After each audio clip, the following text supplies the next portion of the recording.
it isn't particularly news to me as such that breast cancer seems to be far more aggressive in younger people from those I know who have suffered and indeed died from it. But how important is this finding today in helping young women especially to be vigilant about checking for signs of breast cancer?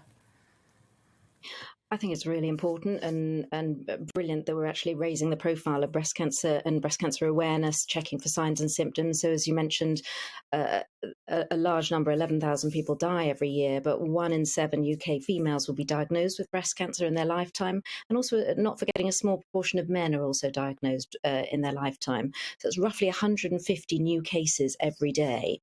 So 3 out of 4 people will actually survive. So we need to talk about the good news parts as well, because our treatments have definitely, thanks to research, improved. Certainly since I started medical school, we've seen great improvements. And so 3 out of 4 people survive for more than 10 years. But a quarter of breast cancer cases are actually completely preventable.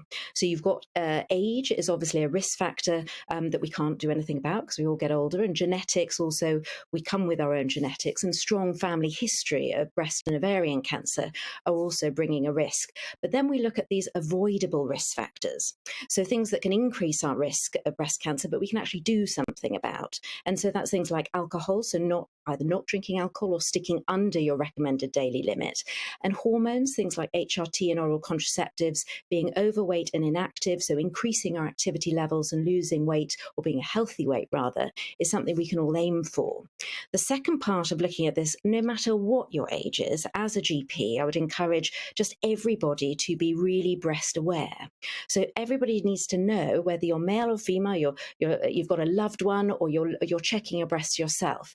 You want to be able to look for any visible changes in shape or size. So it's usual for people not to have identical breasts, but it's the change that's important. You look for skin changes such as dimpling, puckering, or rashes around the nipple, and you want to sort of touch and feel for any lumps or bumps, right up from your clavicle up here into your armpit and all around your breast tissue on both sides, obviously. And then you'll be checking for any discharge from the nipple that could be creamy, clear, or blood-stained. So any of those symptoms, I would encourage as a GP for you to go and see your GP or healthcare professional just to have a check, even if you've recently had a clear breast screening. And don't wait for your next breast screening appointment.